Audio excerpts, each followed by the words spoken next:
నేను మీ మధునండి. ఈరోజు కొత్తిమీర కూడా ఇంట్లో లేనప్పుడు మంచి టేస్టీగా తినేదానికి సౌకర్యంగా ఇంట్లో ఉండే పదార్థాలతోనే బ్రింజల్ పలావ్ అయితే చేస్తున్నాను. దాని కాంబినేషను వెజ్ మసాలా కర్రీ అయితే చేశానండి. టేస్ట్ అయితే అమోఘంగా ఉంది.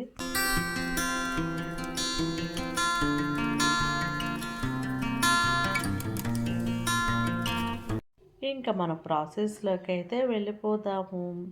అల్లము, తెల్లగడ్డలు, పచ్చిమిర్చి, పుదీనా ఇదే మన పలావ్కి అండ్ మసాలా కర్రీకి రెండిట్లకి మసాలా అయితే ఇదేనండి. నీట్గా అల్లాన్ని క్లీన్ చేసుకొని తెల్లపాయలు పైన మీకు ఇష్టం ఉంటే చెక్కి తీసేయండి. నాకు పీచు కావాలని నేను అట్టే వేసేస్తాను. ఇలాగ మనము మన పలావ్కి వెజ్ మసాలా కర్రీకి ఒకటే మసాలానండి. దీన్ని మిక్సీ పట్టి ఒక పక్కన పెట్టుకున్నాక ఇంతకుముందు మనము ఇండియా గేట్ బాస్మతి రైస్ వాడేవాళ్ళమి. ఈ రైస్ ఏదో బాగుంటుందిలే అని విన్నాను. అందుకోసంగా ఈ బాస్మతి రైస్ తెప్పించాను. చాలా ఓల్డ్ లాగుంది. చాలా టేస్టీగా ఉంది. మన బిర్యానీని పలావుల్ని ఎక్కడా డిస్టర్బ్ చేయట్లేదండి. ముందుగా మనం ఇద్దరు మనుషులకు అనుకున్నాం కదా. ఈ ఆరెంజ్ గ్లాసుతో ఒక గ్లాస్ అయితే తీసుకున్నాను. ఉట్టి బాస్మతి రైస్ మా వల్ల కాదు. అందుకోసంగా జీలకర్ర బియ్యాన్ని ఒక చిన్న గ్లాస్ తీసుకున్నాను. ఇద్దరు మనుషులకి ఈ క్వాంటిటీ అయితే సరిపోతుంది.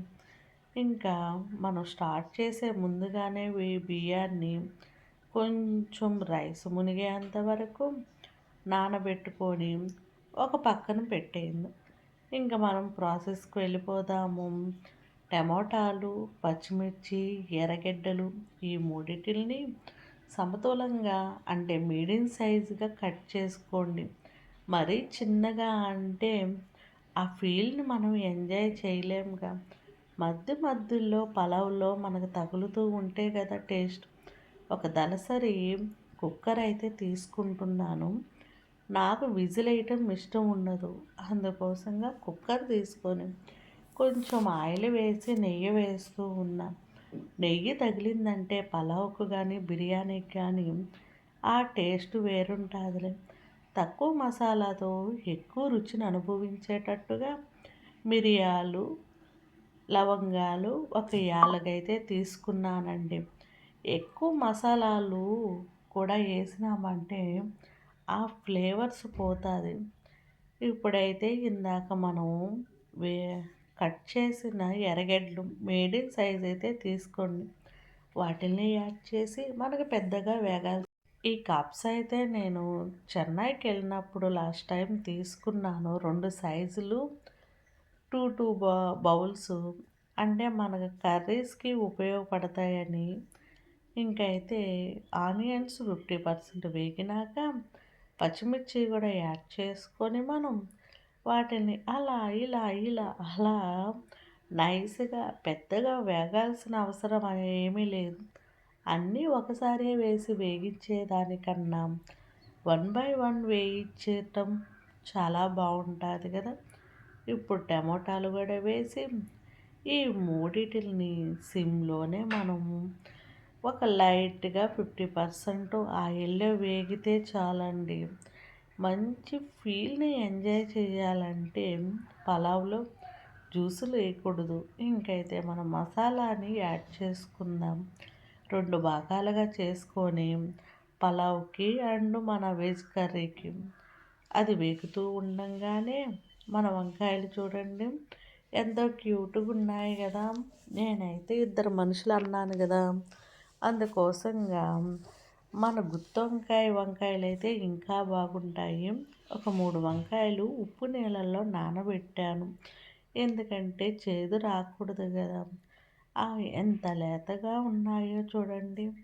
ఇందాక మన టమోటా ఎర్రగడ్డ ఏ దశలో ఉందో అడుగంటకుండా చూసుకుంటూ, ఎందుకంటే అడుగంటిందంటే ఆ ఫీల్ పోతుందిగా. ఇప్పుడైతే మన ఇందాక వంకాయలు ఉన్నాయి కదా, ఉప్పు నీళ్ళల్లో నానేసి ఆ వంకాయలను కూడా తీసుకొని మనం లైట్గా వేయించితే చాలు. దాంట్లోకి వన్ బై వన్ మనం యాడ్ చేసుకుందాము. మంచి క్వాలిటీ అయిన కారము, ధనియాల పొడి, గరం మసాలా ఇది మన ఇంట్లో దంచిందేనండి. చాలా గుడ్ ఫీల్ వస్తుంది. మీకు ఇష్టం ఉంటే సాల్ట్ వేసుకోండి. నేనైతే కల్లుప్పు వేసిన. వీటిని అన్నిటిని నైస్గా అలా ఇలా ఇలా అలా వేయించండి. వంకాయ మెదక్కుండా చూసుకోండి. వంకాయ మెదిగిందంటే పలావ్లోకి వెళ్ళినప్పుడు అది చితికిపోతుంది. ఆ వంకాయ ఫీల్ని అలాగే మనము ఆస్వాదించాలంటే ఇప్పుడైతే మనం ఇందాక కడిగి పెట్టిన రైస్ని వాటర్ తీసేసి నైస్గా వాటర్ లేకుండా వంకాయ మసాలాలోకి అయితే వేసేసుకుందాం. ఈ బాస్మతి రైసు ఎక్కడ డ్యామేజ్ కాకుండా నైస్గా దాన్ని అలా ఇలా కలిపెట్టుకున్నాక మనం 1 గ్లాసు రైస్కి 2 గ్లాసులు వాటర్ తీసుకుందాము. చిన్న గ్లాస్తో 1 గ్లాస్ రైస్కి 3 గ్లాసులు వాటర్ అయితే తీసుకుందాము. ఇందాక మన వంకాయలో రైస్ ఫ్రై అయినాక ఈ వాటర్నంతా యాడ్ చేసుకుందాం. వాటర్ యాడ్ చేసేసినాక మనం ఉప్పుని చూసుకోవాలి. ఈ దశలో ఉన్నప్పుడే ఉప్పు కారాలు ఏమన్నా తక్కువ పడ్డాయా అని చెక్ చేసుకోవాలి. ఇంక చెక్ చేసుకున్న తర్వాత దాని కుక్కర్ మూత పెట్టేసేయండి. నేనైతే దమ్ అయితే వేయనండి. మీరు దమ్ వేసుకునే పని అయితే చూసుకోండి. ఇలాగ నాకు ఒక 3/4% అయ్యిందిరా అన్నప్పుడు నేను దమ్ము వేయలేదు కదా, చెక్ చేసుకుంటున్నాను. చెక్ చేసుకొని మళ్ళీ నేను మూతను క్లోజ్ చేసేసి దాన్ని అలా వదిలేసేద్దాము సన్నటి సెగ మీద. ఇప్పుడైతే మన కర్రీ ప్రిపేర్ కావాలి కదా, ఒక దళసరిగా ఉండే మందపాటి కడాయి తీసుకొని కొంచెం ఆయిల్ యాడ్ చేసుకొని ఆయిల్ హీట్ అయినాక ఇంకా మనం ఎక్స్ట్రాలు ఏం అవసరం లేదు. కొంచెం ఆవాలు యాడ్ చేసుకుందాము. ఆవాలు చిటాపటా చిటాపటా అని వేగిన తర్వాత ప్రాసెస్కి వెళ్ళాలా. ఈ మసాలా కోసము ఎర్రగడ్డ పేస్టు ఒక 2, 1.5 తీసుకోండి. ఇంకా 2 టమోటాలని జ్యూస్ చేసి పెట్టుకుందాము. ఇందాకటి మన పుదీనా మసాలా ఇప్పుడైతే ఒక 2 ఎండుమిరపకాయలు యాడ్ చేసుకొని అలా ఇలా ఇలా అలా ఇందాక ఎర్రగడ్డ పేస్ట్ ఉంది కదా, దాన్ని కూడా యాడ్ చేసుకొని కొంచెం ఆయిల్ పైకి వచ్చినాక ఇప్పుడైతే మన టమాటో గుజ్జుని యాడ్ చేసుకుందాం. నెక్స్ట్ పచ్చిమిర్చి పుదీనా ఉంది కదా పేస్టు, దాన్ని కూడా యాడ్ చేసుకొని ఈ మూడిటిల్ని ఆయిల్లో మిక్స్ అయ్యేంత వరకు కొంచెం ఫాస్ట్గానే ఏం కాదు, మీడియంగానే కలిపెట్టండి. కలిపెట్టినాక వీటిలో ఉండే పచ్చంతా పోయి మనకి ఆయిల్ ఈ విధంగా రావాలి. వెజిటేబుల్స్ని నిలువుగా కట్ చేసుకోండి. క్యారెటు, పొటాటో తీసుకున్నాను. ఈ రెండిటిని పొటాటో అయితే కుక్ చేయకుండా చెక్ తీసుకొని ఇలా నిలువు కట్ చేసుకున్నాక ఆయిల్ పైకి వచ్చింది కదా, దాంట్లోకి పొటాటోస్ని, క్యారెట్ని రెండిటిని యాడ్ చేసుకొని దాంట్లోకి కొంచెం కరివేపాకు యాడ్ చేసుకోండి. ఇంకా మనకి కారము 2 స్పూన్లు యాడ్ చేస్తున్నాను. పసుపు 1 స్పూన్ యాడ్ చేశాను. ధనియాల పొడి ఒక 1 స్పూన్ యాడ్ చేశాను. మీకు సాల్ట్ ఇష్టం ఉంటే సాల్ట్ లేదా కల్లుప్పు మీ రుచికి తగ్గట్టు యాడ్ చేసుకోండి. వీటిలన్నిట్లుగా పెద్దగా యాగాల్సిన అవసరంలో వాటిల్లో మిక్స్ అయ్యేంత వరకు బాగా కలిపెట్టుకోండి. అలా ఇలా ఇలా అలా కలిపెట్టినాక కొంచెం 1 గ్లాస్ వాటర్ తీసుకోండి.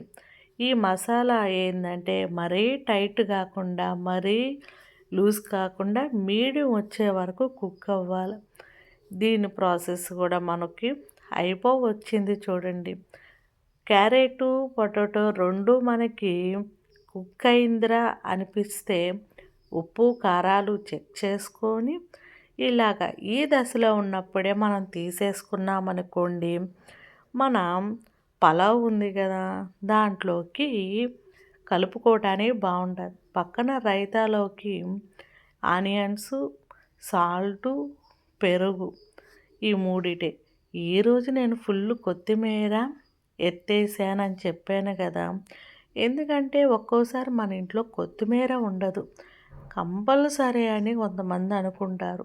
అందుకోసంగా కొంచెం వాటర్ యాడ్ చేసి మరీ లూజ్‌గా కాకుండా, మరీ టైట్‌గా కాకుండా ఈ రైతాను కూడా చేసి పక్కన పెడదాం. అన్నీ ఆల్మోస్ట్ రెడీ అయిపోయినాయి. ఇప్పుడైతే ప్లేట్ పట్టుకోరారా చారిగా వేడి వేడిగా మన బ్రింజల్ పలావు, పక్కన మన రైతా, ఆ పక్కన మన వెజిటేబులు మసాలా కర్రీ అన్నిటిని తీసుకొని ఇది చేసేటప్పటికి మనకి నైటు 12:30 వీడియో కోసం కావాలి కదా! అందుకోసంగా మళ్ళీ మంచి వీడియోతో